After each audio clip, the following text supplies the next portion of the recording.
Hi everyone, good morning, and it's great to welcome you all here to the Lawn Gallery in Stormont for this Curious Minds Will Find a Way event today. My name is Sarah Boyce. I work with PPR as an organiser with the New Script for Mental Health campaign, and a lot of the activists in the campaign are here with us today as well. So on behalf of everybody in the campaign, it's just to extend a really warm welcome to everybody. We are really delighted to see everybody here today. And first of all, I'd like to say thanks to Orlia Flynn, MLA. She's the chair of the All-Party Group on Suicide Prevention, for sponsoring this event today. The last thing we were here was World Mental Health Day on the 10th of October last year, and we had an event here for New Script. We launched our findings from a community consultation that hopefully we can have. This is an ongoing part of that conversation today. And really encouragingly, back then, all of the parties came and all of the parties committed their support to this campaign and these ongoing conversations. So we're delighted to be back here today again. First of all, then, I would like to ask Liz Kimmins, MLA, who is the new chair of the Health Committee, to come and say a few words of welcome. Orlia isn't able to be here today, she's at another event, but we're very grateful for Liz for coming along. So thank you, Liz.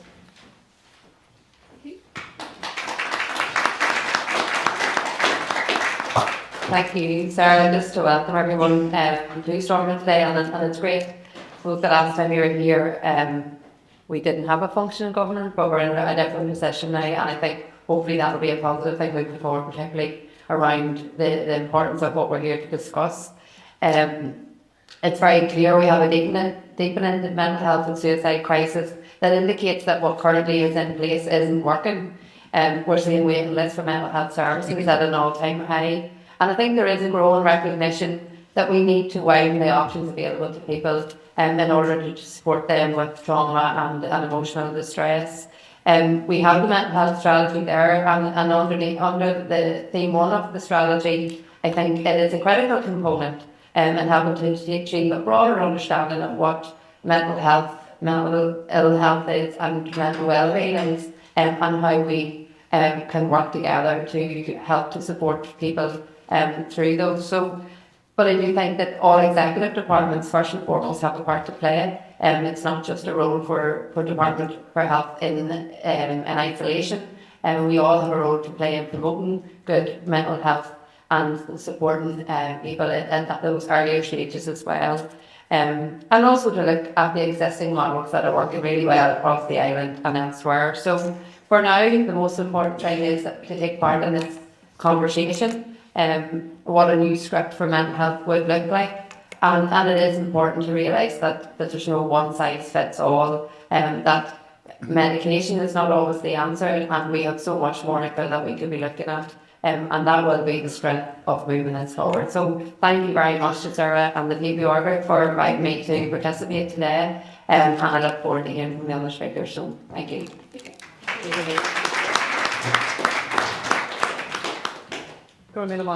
Liz, and thank you again. And I know you have your gorgeous little baby with you here today as well, so we really appreciate you fitting this into your day as well for Magus.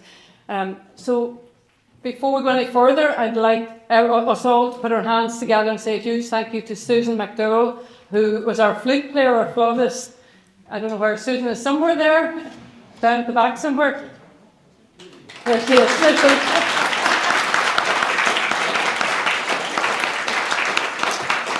I know that people were saying just how much they really enjoy that music, and it's just beautifully calming for all of us, and on such a lovely bright morning as well. So thank you so much, Susan.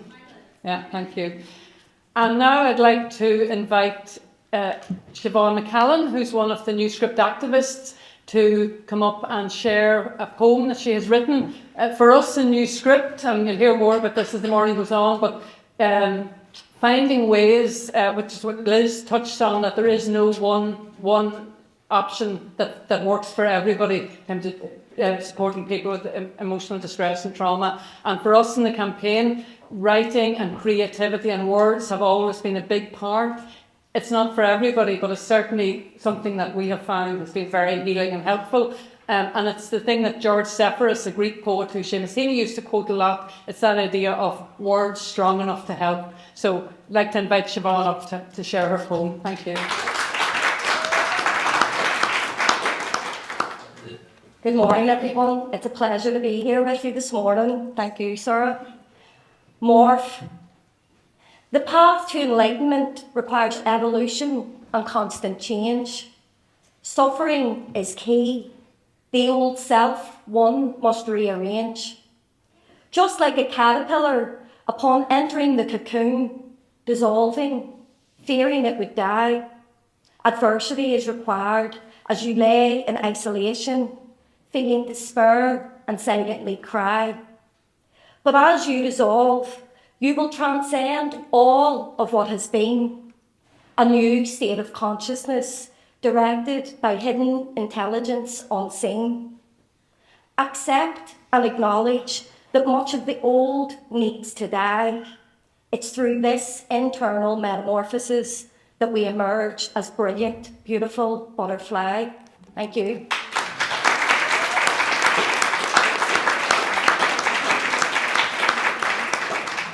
So much, Siobhan. And just to share with people as well, if you won't mind me saying, Siobhan launched, hold it up, Siobhan. Siobhan launched her first book of poetry last summer. And Siobhan has been such an integral part with all of the activists, and particularly around the writing and poetry and the creative writing. So we were delighted to see this book of poems coming out. And we know there's lots more coming, Siobhan. So today is the third in a series of conversations that we began last year called Curious Minds Will Find a Way. We launched it in October, Board Mental Health Day last year. And for this, we are partnered with Glór and Móna to develop what we see as a groundbreaking series of conversations. And put simply, the aim of these conversations is really just to open up spaces across society so we can talk about the existing approaches to mental health and think about what a different human rights-based, trauma-informed approach would look like, moving away from the sort of individualised and medicalised model that we have at the moment. New Script itself, New Script for Mental Health, is a campaign that has grown out of 15 years or more of hard campaigning by families who've been bereaved by suicide, people struggling to get the help that they need to heal and recover from emotional crises and trauma in their lives. And some of the families involved, and they're here today, they have been at this for a very, very long time. And I think we should pay tribute to them because through very difficult years, dealing with their own traumas and loss, they continue because they want, the big thing that people always say is they don't want any other family to go through what they have experienced. So just to pay tribute to the activism.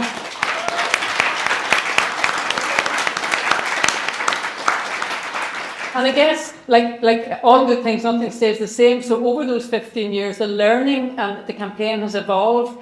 And while a lot of the energy went into trying to work and fix the bits of the existing mental health system, the broken bits around what Liz has talked about, the waiting times, the lack of resources, to gradually, I suppose, a conversation we're having ourselves, that it's across the world people are having this conversation now, which is so encouraging, but to say that we need to move away from the overall model. We can't keep firefighting and fixing bits of a system that often doesn't want to be fixed, but it will never work. So we've lifted our heads and looked at the need to transcend the existing model. It's what the United Nations has dubbed the frozen status quo. So there are really exciting conversations happening around different approaches to mental health. As I said, we're partnered with Glór and Móna, and it's great that Fergal and Owen and others are here with us today from Glór and Móna. Glór and Móna is an Irish medium youth and community organisation, and it's dedicated to enhancing health and well-being through participation and solidarity. It's also about creating organic spaces, creative spaces for communities to come together and just think critically about how we can self-organise and develop alternative ideas that challenge the inequality and the denial of dignity, which fuels and drives so much of despair and distress that people experience. And this event today is part of Seachtain na Gaeilge and the West Belfast Féile and Ari, part of the broader Féile and Phobal. So Thomas Lan Sásta, be páirt le Glór and Móna Fásta. And jointly, we are committed to doing what I was just saying, fostering inclusive, respectful, but critical conversations that do encourage people to think about, all of us to think about new ways of thinking about mental health and embracing new approaches. The values underpinning this, which are critically important to all of us, our values around connection, compassion, community and choice. And they're the values that we always go back to when we're having these conversations. We've had 2 of these so far. We had one in October with Dr.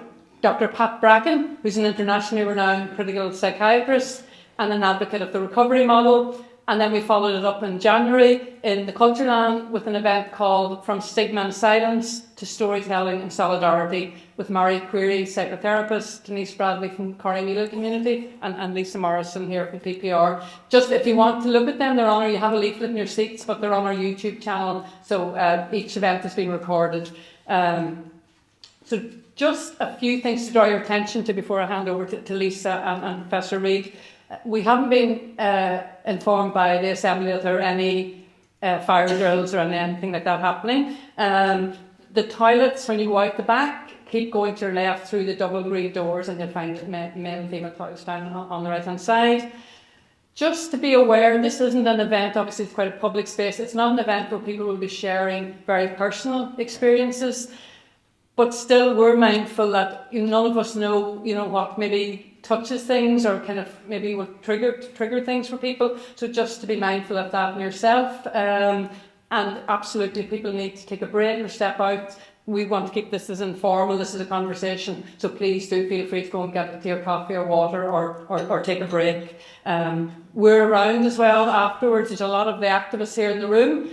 Just want to stand up, people who are involved in New Script, the core activists, maybe if you could get an idea.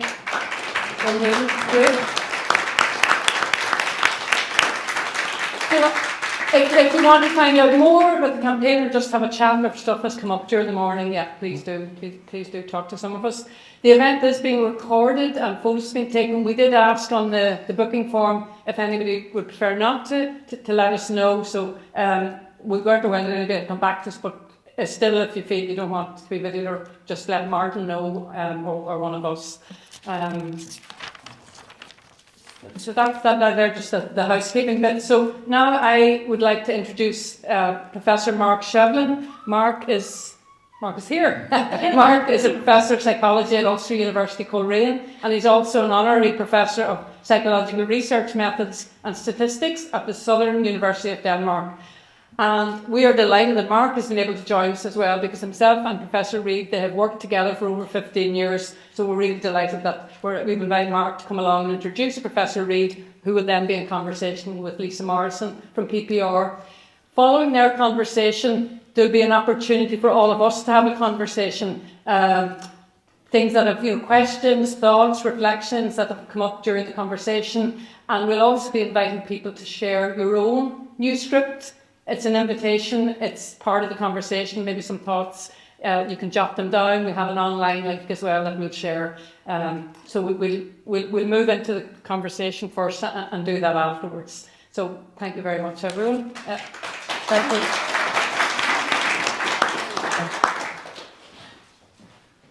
Hi, good morning, folks. Thanks for the invite. My name is Mark Shevlin. I'm a professor of psychology at Ulster University at the Coleraine campus. And I'm here to introduce Professor John Reid. I've jotted some notes down here. Said, what an honour and a privilege it is to do this. But I suppose there's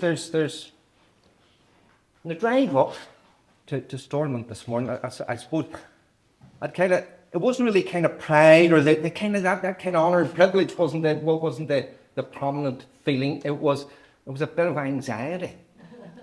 Got butterflies in the stomach. Then I realised I always get that just before I meet John Reid. I suppose there's two John Reids. There's my friend John Reid. He's so warm and friendly. You know, the only danger is that he'll inflict harm with a massive bird hug the first time he meets you. But of course, there's the Professor, John Reid. And I suppose that's the John Reid that I feel anxious when I'm talking to. Because he's going to kill me. He is just such an eminent scholar. He's been a leader in mental health research for a quarter of a century or maybe longer. He's a what I call him, a thought changer. He has fundamentally changed the way we think about mental health, the nature of mental health and the treatment of mental health and the experiences that people should have when they seek care for mental health. So, John probably want to dismiss all that, as modest as he is, but he's a great scientist, so I have to overpower him with evidence. And some of the evidence is that in 2022 he was listed in the Stanford University's register of the top 2% most cited researchers in the world. So we are someone, you know, we're in the company. You know, John Reid is in the building. He is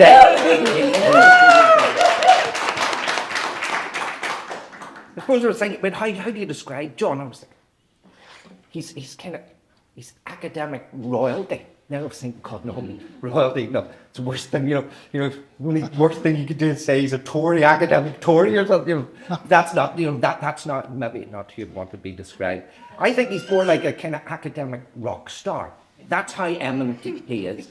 And just a brief aside, this was John and myself, we had arranged a call. It was kind of well into the COVID lockdown. And we'd organised a Teams meet to talk about some trauma-informed kind of education programme that him and Emma were working on.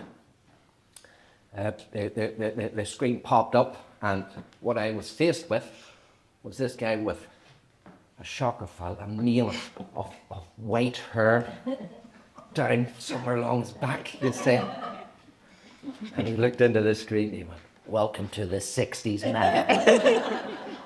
So the rock star analogy probably, it probably works. It works to a degree. We'll see when it breaks down, but I'll run with this. I suppose a great rock star, you have to think about their back catalogue. You'd look at their recordings. What's John's back catalogue? Well, he's written 200 high-quality, peer-reviewed scientific research papers. Where have they been published? Been published in the Lancet, the British Journal of Psychiatry, the American Journal of Psychiatry, British Medical Journal, all the most eminent academic journals in the world. That's kind of Bob Dylan standard back catalogue. Who reads these? Well, a lot of people read them. He's been cited 25,000 times. And he's got a H index for any of the research nerds out there of 70. So, yeah, that's that. Well, what's that? He's had 20 number ones, kind of. If you want to run with the analogy. So, an enormous kind of body of work that he's produced, and it's been amazing. You shouldn't really single one out, but in 2001, John was lead author on a paper with a very snappy title, John. The contribution of early traumatic events to schizophrenia in some patients, a traumagenic neurodevelopmental model. So, to my mind, this was the game changer. This fundamentally changed the way that we think about serious mental health problems.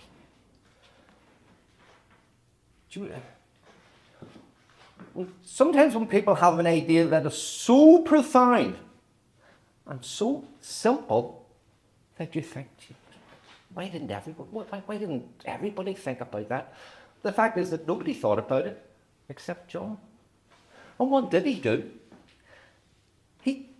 he kind of refocused or reframed the way we think about psychotic disorders.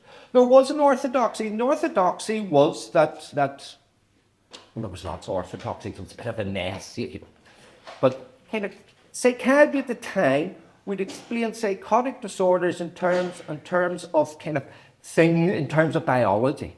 So they would say, somebody with schizophrenia, that's due to an overreactivity of the HPA axis. Or they would say, it's dysregulated dopamine. Or there was something about some structural differences in the brain. So that was the focal point as explanation. That was an explanation for those psychotic experiences that people had or reported. And that was the model. And the model dictated everything. The model, interestingly, then dictated treatment. What did you do? You targeted treatment on these brain abnormalities. Yeah. So the antipsychotics were used in order to kind of regulate the dopamine system. What John did was move the model backwards, because what he demonstrated very clearly in this paper is that these aspects of brain functioning and structure could be predicted by environmental factors. They weren't the explanatory variables, they were caused by human experience. Very stressful events, adverse events, particularly in childhood, these predicted these brain abnormalities. So in one sweep, John moved biology in the brain from a central explanatory variable to a bit player. Yeah? It was just part of a mechanism. So we moved the explanation from biology to the environment, to human experience. And that was absolutely groundbreaking. If anybody's on their phone, you may want to go to the Royal College of Psychiatry and look at the section. They've got a section, what causes psychosis? And the number one is stressful events. Prior to 2001, that wouldn't have been the case. So all the papers John's written, what about the books? Well, he's written or edited 5 books and 49 book chapters. All very important contributions. One stands out, Models of Madness. If you haven't read Models of Madness, I strongly suggest that you do. This was one of my introductions to John's work, and I was completely spellbound by it. Clearly articulated, it was based on good science, and it really dismantled the medical model. There was a big reveal in this, and the big reveal was mental illness could be explained better in the context of inequality, in terms of human experience, in terms of power differences, in terms of economic incentives. This was this was very important. So has John been a victim of his own success? Is he now mainstream? What was heresy 20 years ago is now mainstream. Is John sailing into the sunset? Lots of people would like John to sail quietly into the sunset, but fortunately he's not. He's still a great scientist and advocating on many fronts. So anyway, I've talked enough about John. You came here to listen to him and not me. But before I go, I just want to say that John has refuted many fundamental beliefs about the causes and nature of mental health problems. For me, he's also refuted one of the kind of strongly or commonly held beliefs, is that you should never meet your heroes. I've met my hero, and he didn't.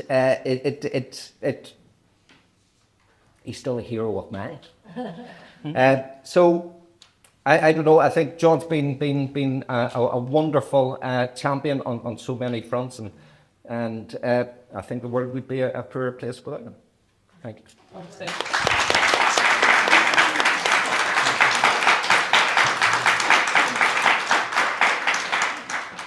Thank you, Mark. This one? Right back. Hello? I'm sorry, I didn't she's been asked. Yeah. Sorry, I'm not great. No? Is that working? Hello? Hello, Yes. there we go. Sorry. John, I'm actually going to get John to stand up, and thank you for that, Mark. And from a very other perspective, as somebody who's been in and out of psychiatric inpatient units my whole life, I also feel actually quite emotional about John being here, having been diagnosed with many diagnoses, and that I knew that you were doing all this work as you're talking about, when there was so much that was wrong with me my whole life, and I'm understanding what I've actually suffered from. It is such a privilege to have you here, and for the new script, because it's time for a new script, and to challenge these ideas that we've been fed. So I'm just going to sit here because I think it's better if you can see John. And John's just going to start off by telling you a bit about, how did you get into this, really? Okay. And I'll nip him after about 10 minutes onto the next question, because there's so much he has to share with us. So starting at age 3, perhaps, or 4? I just have to thank Mark, first of all. Am I supposed to sing now? I didn't bring my guitar, so that would get rid of all the illusions of, or delusions of grandeur if I started to sing. I should just say thank you for inviting me, and thank you for everybody who's put this together, and for the activists who have been working for years. I'm not surprised that there's so many people here. I have the privilege of doing this sort of thing all over the world, and I can assure you that all over the world, people are fed up with a mental health system that treats people like collections of symptoms or broken brains and doesn't listen enough. Not always, there's some wonderful people in the mental health system, but the system as a whole, if you've been involved with it or you have loved ones who've been involved with it, you know it's broken. And everybody around the world knows that it's broken. And the answer is not more funding and more hospitals and more doctors. So we'll explore some of what the answers actually are. And of course there'll be a different answer from each of you about what we should have instead. But we know what we need. We know what we don't need more of. So how did I get interested in this? Well, there's so many places you could start. And I guess, if I'm honest, as a teenager, like most teenagers, and you have to nod now so you don't leave me up here by myself, you spend a good day wondering why the rest of the world is fucked up, and a bad day is like, why am I so fucked up? So obviously the answer is to go to university and study psychology, which is going to answer all of these questions, but it doesn't. It doesn't answer any of them. You just learn about why a rat defecates and you're bombarded with white noise or something like that. So eventually my learning started in my first job as a psychiatric nursing aide in New York, a certain number of years ago. I'll just tell you one story from there, and you all got your stories, I know, but I've got the stage, so I get to tell my story. So, there was a woman in the same age as me. We were both 21. She hadn't spoken. She was a patient. I was a nursing aide. She hadn't spoken to anybody for 3 months. Nobody knew why, or they did know why, because she had catatonic schizophrenia, and that explained her silence. So the psychiatrist thought. I actually did ask them, how does that explain that? I said, well, that's what people with catatonic schizophrenia do. And as a 21-year-old naive sort of idiot, I thought, oh, okay. Now we know why she's silent. Anyway, I had to sit with her for 2 hours at a time, especially making sure she didn't kill herself. And to my amazement, on the second day, probably because I had no power, because I was just a lowly nursing attendant, she decided to speak to me. She said the word "my." That was it. I thought, well, I've done better than everybody else. Well, the future of a skilled mental health professional here. And the next day she said "father."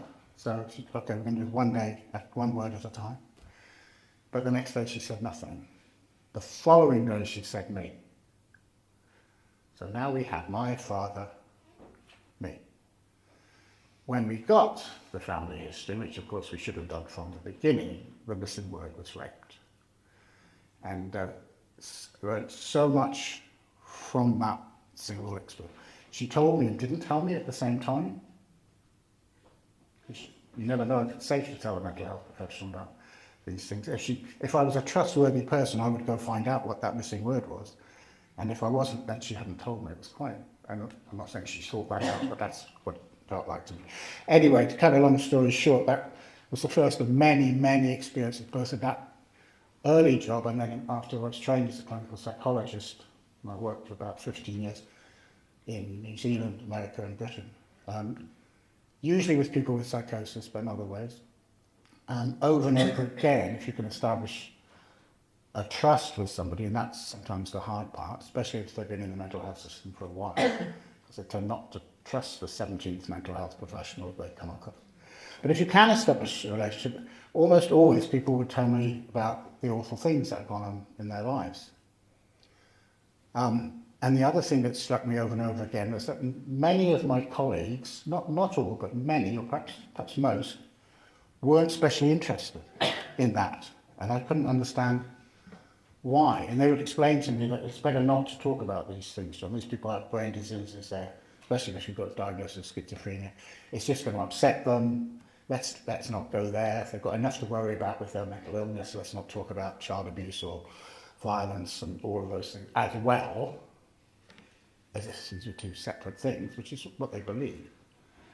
I remember people talking about how unlucky this poor young woman is. Not only has she got that dreadful brain disease, schizophrenia, but she was sexually molested from age 5 to 9. Why do these things happen to the same people? She's so unlucky.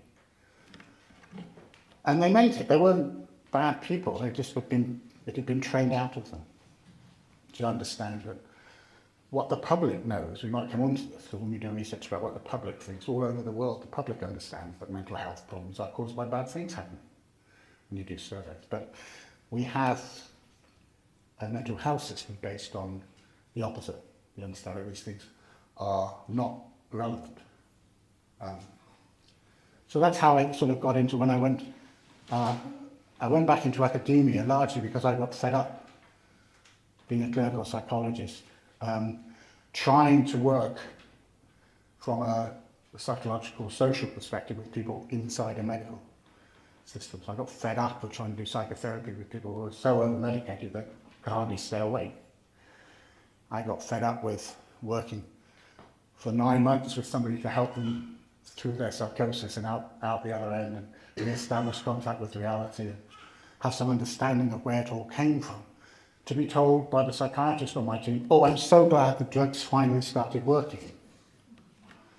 And I think I really got fed up with just getting into fights all the time with the psychiatrist, which wasn't helpful for the patient, because they were then caught in between me and the psychiatrist. So, and I've seen people negotiate that better than me. I wasn't very good at it, but I used to get so pissed off when they would tell people nonsense. When they would tell people they've got something wrong with their brain, it's irreversible, and then wonder why they didn't get better. I would get fed up when I saw them prescribe drugs without telling them what the side effects were. It just made me cross. So I didn't want to spend the next 30 years of my life totally cross, so I decided to get out and thought I might have a contribution to make via the academic and university system. So that's how I got into it, so it's a short version. That was, do you know what, John? You just keep talking. John's going to tell us about, and I'm not going to interrupt unless I need to, but just to carry on then about your views over these years and all the research, that you were talking about, your thoughts and views on diagnoses, on, the treatment of that, and just to tell us a bit more about that. Okay, well, let's talk about causes first. My understanding of the cause touched on that already, because when I got into university, which was in New Zealand, spent 20 years in New Zealand. And that immediately makes me want to tell you a story about Maori people in New Zealand, because their model of mental health, they cannot understand what us white people are doing. Like, why on earth, when someone goes a bit crazy, do you take them away from all their supports and their system, or possibly even away from the people that drive them crazy, or whatever? You put them in a room by themselves or in a hospital. The family, or the whānau, as it's called in New Zealand, isn't really allowed to take any part. And then you're not allowed to talk about it, which to us is confidentiality. I understand the importance. But to another culture, that looks completely bonkers, because what they do is gather together as many people as possible, as quickly as possible, which can be 20, 30 people, and say, what has gone wrong for us? Completely different model. I asked them, what's wrong with little Johnny? What's gone wrong for us? And what can we do to fix it? And they have some ideas about hearing voices that I don't share. They have ideas like hearing voices are from ancestors, dead grandmas telling you what to do or telling you off. And personally, I don't believe you can hear dead. Well, I don't hear dead grandma, but they do. So anyway, so that's the first tangent. The definition of a thought disorder, according to the DSM, is if you go off on a tangent and you can't find your way back. So I might need some help at times, otherwise I'm going to be carted out of here. So yeah, I particularly was interested in the relationship between childhood adversity and psychosis, and that was a very, as Mark was alluding to, very controversial idea, and somewhat unpopular amongst the establishment, as you can imagine.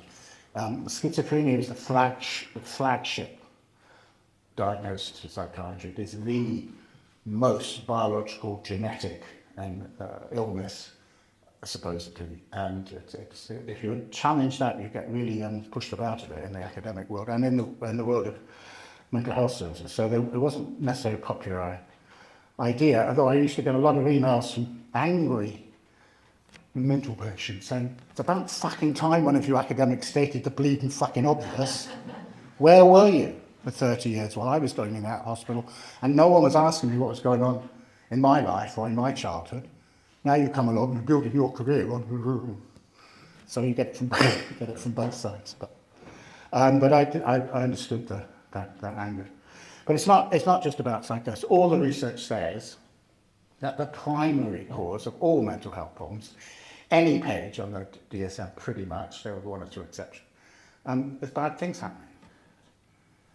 It's not even a model, it's just common sense. We all know that from our childhoods, our families. People get upset when upsetting things happen. What causes depression? Depressing things happen. What makes people scared? Scary things happen. And it's so obvious, it's sort of, how could there be a model that says exactly the opposite?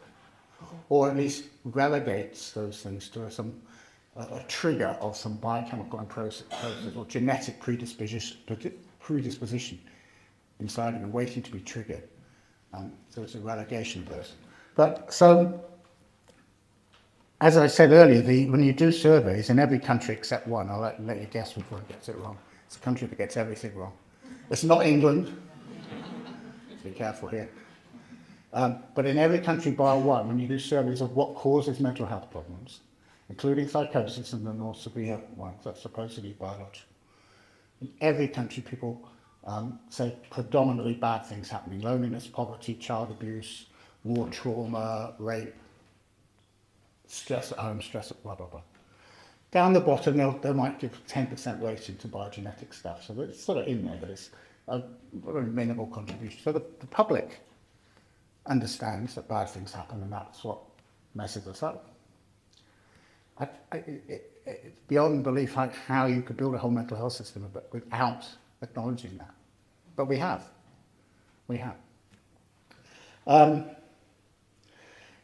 If I move on to diagnosis then, because this is just a pivotal part of our mental health system, almost to the extent where you can't get services if you don't have a diagnosis. Or in America, you can't get insurance cover. When I worked in America, we all used to use the least stigmatizing diagnosis, which at that point was adjustment disorder. Until the insurance companies got wind of that and said, no, you've got to use a proper disorder, like depressive disorder or schizophrenia, or otherwise we won't pay. So the diagnoses are well embedded, and they're attractive because they provide the appearance of an explanation. That's why one of the reasons they're quite hard to dislodge, even though, as I'll I'll come on to, they're quite unscientific. But when you go to the doctor for an ailment, and you're upset about whatever symptoms you've got, let's say they're physical symptoms, the last thing you want to hear from the doctor is, "Oh my God, I've never seen that before." You want to hear, "I know what that is. That's so-and-so disorder," because it implies a lot of things. That implies other people have got it, so you're not alone. It implies the doctor knows what's going on. And it implies the doctor knows what to do. So these diagnoses, these labels are very, very attractive in one way. They can provide some reassurance that we know what's happening. They actually explain nothing.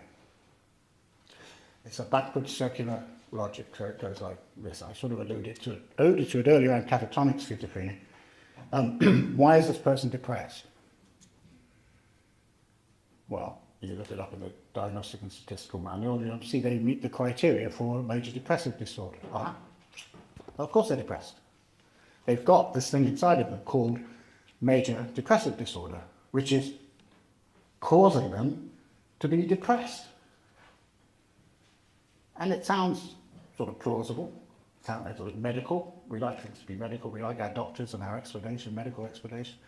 But what it actually says when you step back at it, it says, my depression is caused by my depression. It's a backward circular, like, it doesn't mean anything. Anxiety disorder, they're all pretty much the same. In fact, the very first Diagnostic and Statistical Manual in 1952, which is a very good year. Lots of good things arrived in 1952, like me today. Well, a bit of a narcissistic view of that, I suppose. Markedly, I am a fan. 1952, first DSM, only 6 constructs in it versus 380, I think the latest one was about 20 pages. The key thing is they were called reactions. So you had depressive reaction, anxiety reaction, psychotic reaction, with an acknowledgement that they were reactions to life events. Next DSM, the biological psychiatrists took taken over the American Psychiatric Association from the psychoanalytic psychiatrists, everything became a disorder. And the rest is history. There was a major, major change with disorders, illnesses, diseases, rather than reactions to life events. So the diagnoses do provide a temporary illusion of an explanation which can be comforting in the short term, especially when you're very distressed. You might for a few days, well, thank God for that. I know what it is now. And then something kicks in before too long, especially if you've got one of the more extreme diagnoses like schizophrenia. You start noticing the reactions of other people if you let it be known. But when we're talking now about the stigma that comes with a diagnosis, which a lot of research has shown quite clearly. Once you get a diagnosis, or it's the public, if you do surveys of the public and you show them someone in crisis, acting strangely in the street or whatever, or very, very upset, and you give them 2 explanations. One is, here is Mrs. Jones having a bit of a crisis because she's just heard that her daughter has had a terrible car accident or something. Versus, here's Mrs. Jones, the same footage. Mrs. Jones is suffering from the following diagnosis, schizophrenia, she's completely out of control. And then you do questions about, would you like to be friends with this person? Would you employ this person? Would you have this person take care of your child? The diagnosis pushes the stigma off the scale, just by its nature. Why? And this is research-based, not just my opinion, although you don't really need research, it's so obvious, because it implies that there's something permanently wrong with this person. There's something wrong with their brain or their genes. They are, in fact, in some ways inferior or dysfunctional in a way that will never change. Maybe it can be controlled if they take their medication.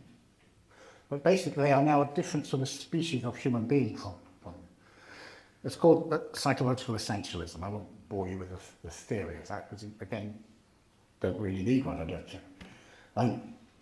So the diagnosis cause a lot of stigma. And apart from that, and this is the boring bit, I'm afraid, they are not scientific. They don't have what's called reliability or validity. Reliability is the ability for several people to agree on what's in front of them. They don't have that. I'll show you what I mean. Currently, after 120 years, the best definition of schizophrenia in the Diagnostic and Statistical Manual means you have to have 2 of 5 symptoms: hallucinations, delusions, thought disorder, catatonia, and negative symptoms. Negative symptoms, that's a strange word. That means an absence to the normal repertoire. No friends, can't feel emotions. It doesn't really matter. But you need 2 out of 5. Now, this is a really important diagnosis. You need to get this right. This has implications in people's lives, right? So we're going to have the best science applied to this. You can't afford to get this wrong. So, you all decide. We're going to need 2 out of 5, okay? You are going to, just for the next 30 seconds, if you don't mind, I'm going to give you hallucinations and delusions with joy. On this side, you're going to have, we'll give you catatonia and thought disorder, but nothing else. So you 2 groups of people now have nothing in common, but you have the same diagnosis. Yeah. This is the best we can do after 100 years of trying to define this flagship of the sciences of psychiatry, schizophrenia. In scientific terms, this is called a disjunctive category and is immediately discarded in any real scientific discipline. A disjunctive category. A layperson's term for this is utter bollocks. I mean, yes, it's funny, and I know it's cheap laugh, I know that. But it's absolutely serious as well. These are life-changing diagnoses. And that's the best we can do. Depression's a little better, it's 5 out of 9. With 9, this is 9 not one, but that's how the diagnoses are made. They have very little reliability in terms of people being able to agree on what you've got. But if you give 10 psychiatrists one patient and ask for a diagnosis, you get between 5 and 7 different diagnoses. The psychiatrists and psychologists, so I'm not just having a go here, but we all believe when we do, we know. Each individual, I'm sure I can tell the difference between a schizophrenic and a non-schizophrenic. And I'm sure you can, and that you're consistent with your own view of it, but the person in the next office has a different definition. So they're not scientific, they're stigmatizing. And they cover up what's going on in a person's life. They turn into a disorder. It's individualized, pathologized, and the social context is wiped out. Not automatically. I mean, you can have some good mental health professionals who will make a diagnosis and ask the right questions, but the implication is that there's something wrong with you, sort of medically. I'll run on forever if you don't ask me a question. Yeah, I think what might be useful just to think about here, because I'm thinking about myself 7 years ago with a list of diagnoses, and hearing this kind of information can actually be quite shocking, actually, if you've never heard, I believe, my whole life a certain thing. You know, and I guess new script as well is about options and choices. You know, it's not about saying, we've still got to be in a mental health system. We've still got to use a service, you know. So this is not about just, and I wonder what you say to people who are hearing this for the first time, you know, like when you're living with this, so many of us are living with it or in our families with these diagnoses. You know, what do people come to, can you say anything about that? Well, I haven't worked as a clinical psychologist for quite a while now, certainly more of a researcher or a rock star or whatever I've been doing. But what I used to do, because it's not okay to sort of just, when you're working as a mental health professional, you can't impose your view on patients. But that's just, you know, for me to say, well, I know what's wrong with you. You were obviously abused as a child, and that would be ridiculous. Or I know that your difficulties are socially caused, and that's not appropriate. But I think it is appropriate to talk with people about this various ways to think about what's going on for you. One is this biological explanation that doctors have been trained in a medical way of thinking, tend to think about this way, and I do my best to keep a straight face and be neutral and describe it neutrally. I didn't always succeed, probably, but I tried. But before that, before I went into that explanation, a psychological approach, a social approach, I would ask them, what's your explanation? We don't do that. Because we all know. It's very rare. We ask people consistently, what's wrong with you? Tell us about your symptoms, or more about your symptoms, what's wrong with you? Not, and what's your explanation of how you've got there. And when you ask people that, sometimes they'll say, I don't know, you're the fucking doctor. You tell me. Why are you asking me? For fuck's sake? You tell me. So I'm not saying it's, but sometimes people will say, oh, well, tend to do this. Well, I think I heard this happened earlier on. Well, maybe that's probably not. I don't know. Or they'll have as a psychologist, you're always interested in cognitive stuff. So they'll say, well, I'm just I'm depressed because I'm one of those depressed people. I kind of deserve it. Really, I'm really quite a bad person. Or that. So it's always interesting to ask people what they think.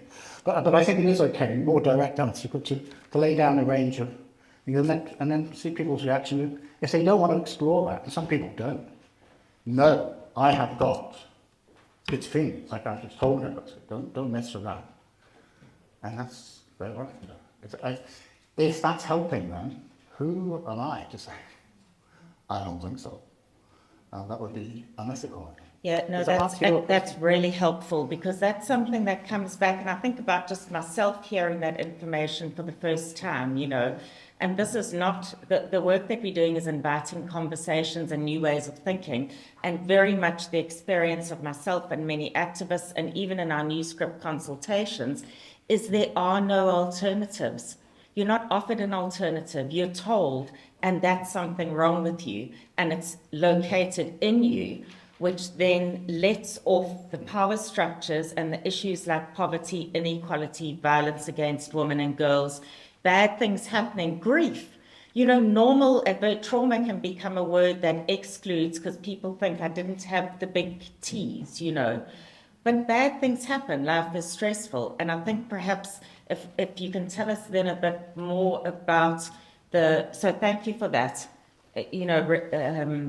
I think really useful for people sometimes. Just this is about beginning to think, differently. But then the response to this, so often, this is a medical diagnosis. So what do we do to that? With that, we treat it with drugs. So can you speak a bit more then about that? About the drugs? Yes, I mean, here in Northern Ireland, right, in terms of the inequality gap, suicide is 3 times higher in our most deprived areas, and our Protect Life 2 strategy doesn't address social determinants, okay, and the 10 objectives that it has.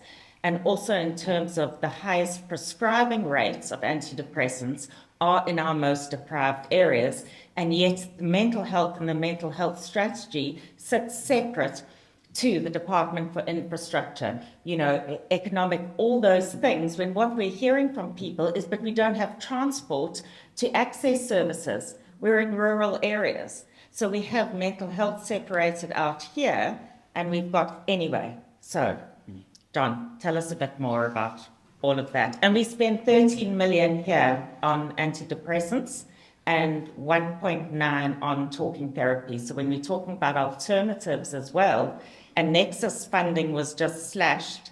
2 days later, they reinstated it for 1 year, and yet have they ever reduced the cost for the 13 million that they spend on antidepressants? So, Well, we've probably come on to drugs. I just want to acknowledge that it's sometimes, on our last topic, sometimes quite difficult to talk to a mental health professional who does believe in a biological cause and to go up against him or her. And you can get that can turn into a mess quite quickly, especially if the diagnosis of schizophrenia. Because one of the most common symptoms of schizophrenia is a lack of insight.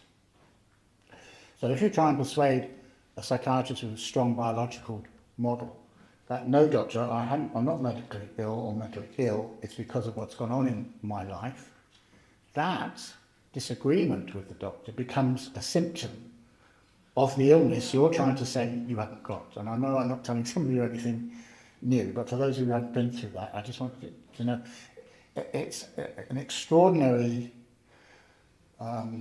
double bind to put people in. Remember the power differential that's going on at this point. One person's trying to get some help and explain that, oh, this has happened to me. I don't think there's anything wrong with my brain, but this has happened. Can I? And then to say, well, that proves that I'm right. The fact that you're disagreeing with me proves that I'm right. You can't talk. I mean, that's. Sorry about the language, but double bind is the polite word. Mindfuck is and it's not funny. It's like, and this bit's funny, so we're allowed to laugh at some of it.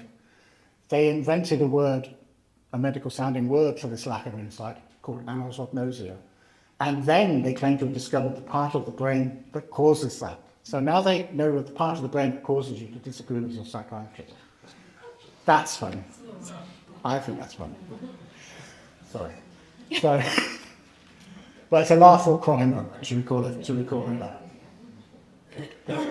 But they believe it and they mean well. If you train that way, and I was trained in my training so long ago as a psychologist, I was trained never to speak to people with diagnosed with schizophrenia.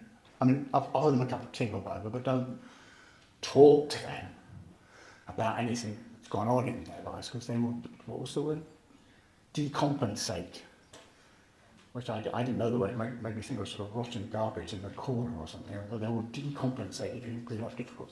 So it's their training, and they're not bad people. They've just been taught because these are not medical problems. But we all go to the GP, well, not going to go to the GP, but anyway. Sorry, what was I supposed to be talking? Drugs.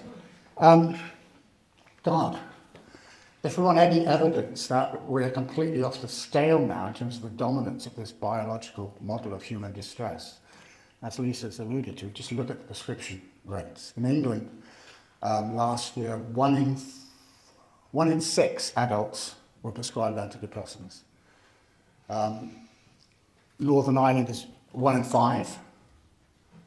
1 in 4 women, 1 in 7 men.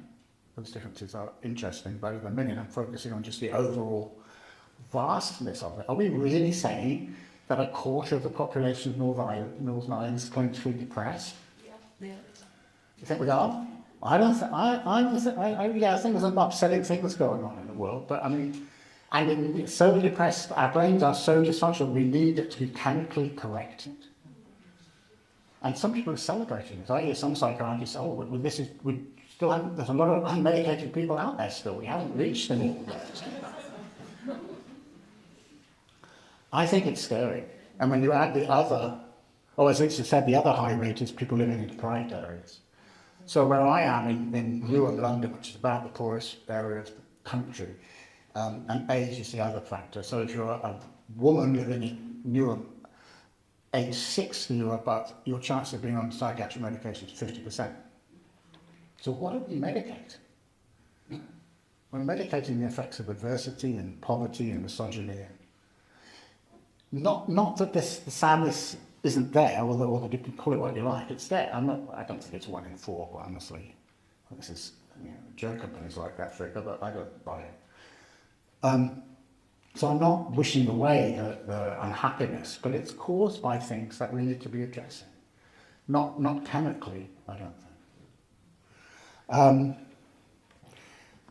Not to mention the fact that 90% of these prescriptions of antidepressants, 90% of the people who are prescribed them have no benefit compared to placebo.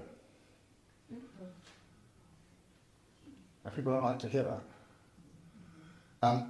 So I have to quickly add that nothing wrong with placebo. Placebo is half of what us psychologists do. Placebo is about creating hope and expectation. And as soon as you go to the doctor or wherever you go, the psychologist, and you say, I think there's something wrong with me, I need some help, you're 20% of the way there. You've done something fine. I've been thinking about doing this for years. That bloody can't go. I honestly did some feeling of it. They listen. They seem to understand the problem. They might have even given me a diagnosis. Bad things down the road, but for the moment. So placebo is Latin for I please. So, and it's a very powerful thing. I'm not so, I'm just saying, it doesn't mean the antidepressants don't help some people, but it's not the chemicals in them that's helping. It's that you've got to talk to somebody, and especially if the doctor was a bit nice. We did it, we like to do the international online surveys. We're doing one at the minute, Lisa and I and some others, on ECT. We've done several on antidepressants. And as well as asking people, did the drugs help you or not, and all the side effects, we'll come on to those. We asked them, did you feel listened to by the doctor? How would you rate the quality of your relationship with the prescriber? And those two questions were amongst the strongest predictors of whether the drugs worked. That's how strong placebo is. Nothing wrong with it. I remember presenting that to at the Royal College of Psychiatry conference a while back, and people just scowling. I said, what's the matter? I'm trying to tell you that you're nice people, and being nice is what works. It's okay. People are getting better because you listened to them a bit. You did what you thought helped. They believed you, and they feel better. That's good. Just do that without the medication, and you'll be fine. I didn't say that last bit. So there's nothing wrong with placebo, but these drugs have been marketed as the best thing since sliced bread, and the evidence is just not there. Before you come on to the adverse effects, which I won't go on about, but then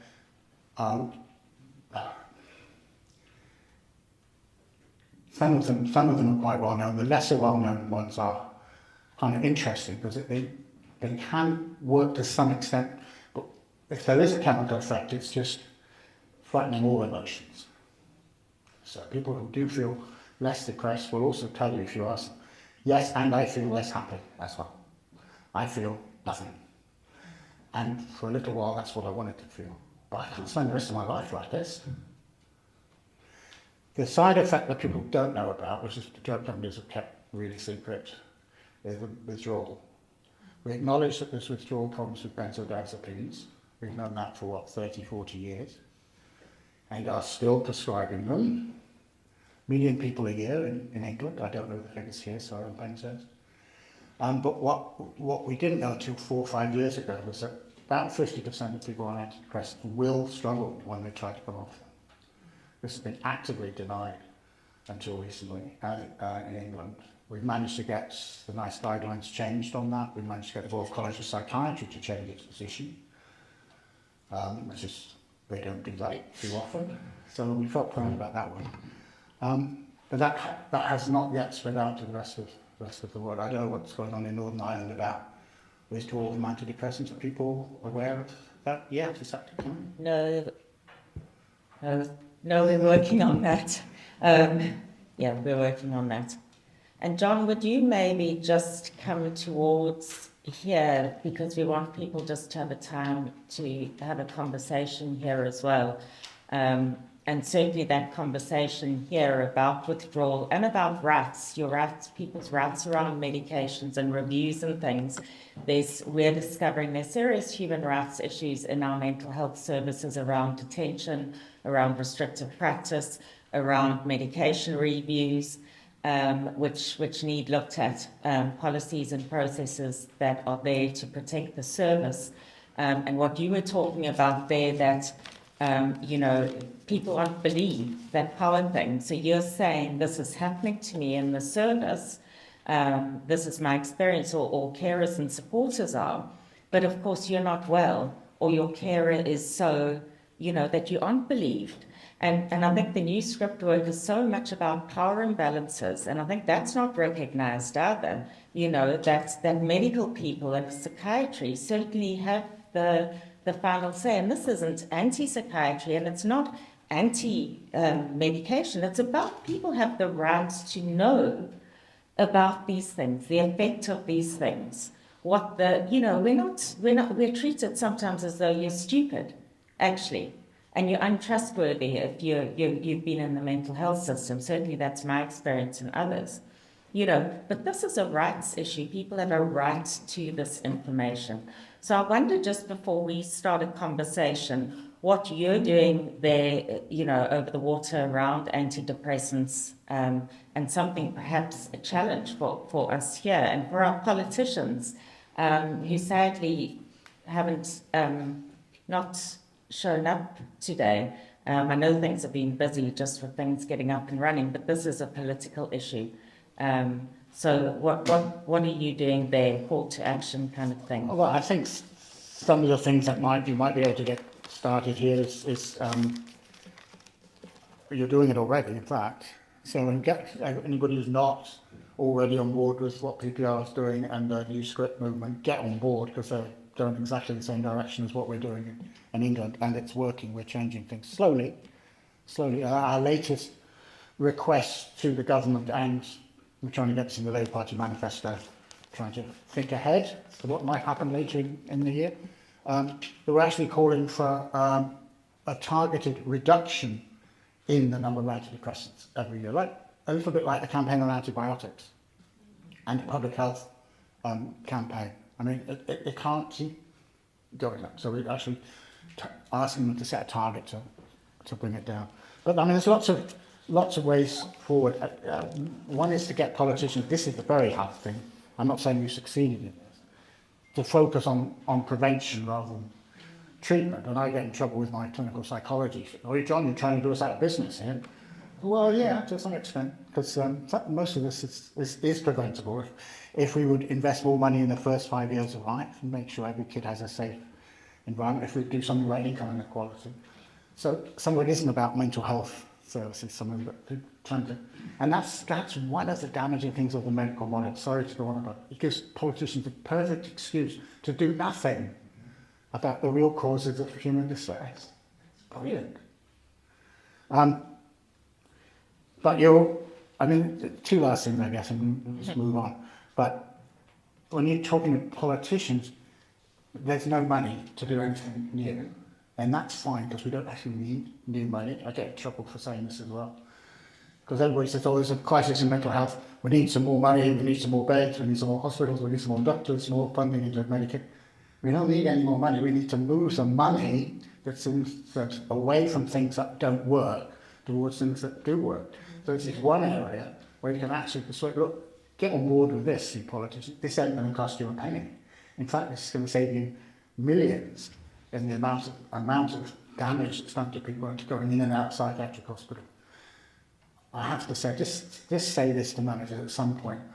When are we ever going to learn not to gather together the 100 most distressed and distressing people in a community and put them in the same building? Just have a little think. I mean, to be fair, we used to do 10,000, didn't we? We had some very nice progress. And big old bins, I'm sure you have them here. So yes, it's reallocation of research. But I'm going to end on the human rights issue. These are human rights issues. They're not medical issues. In a way, they're not even scientific issues, although it's good to have the science. The most common feedback I get around the world, feel free to say it to me today, is, John, you didn't say anything we didn't already know. But thank you for giving us the ammunition next time somebody says I'm wrong. That's how I see my little job. So it's all common sense, isn't it? I don't know taught you anything new. Hopefully I've shown you that the evidence is on your side or that side. But I'm going to read you, in case you sometimes feel positioned as a bit of a radical. We get called lots of things. They have diagnoses for us. We have anti-psychiatry disorder, and we have pill shaming disorder. It's a good one. Okay. So we're not radical. We are supporting the World Health Organization and the United Nations, who've just in October put out a joint statement. I will read it to you. Mental health and well-being are strongly associated with social, economic and physical environments, as well as poverty, violence and discrimination. However, most mental health systems focus on diagnosis, medication, symptom reduction, neglecting the social determinants that affect people's mental health. The widespread human rights violations and harm caused by mental health systems has led to a legacy of trauma, that impacts many individuals and communities and spans generations. Most countries have not yet challenged long-standing biomedical approaches and the compulsory treatment powers that go with them. Thanks.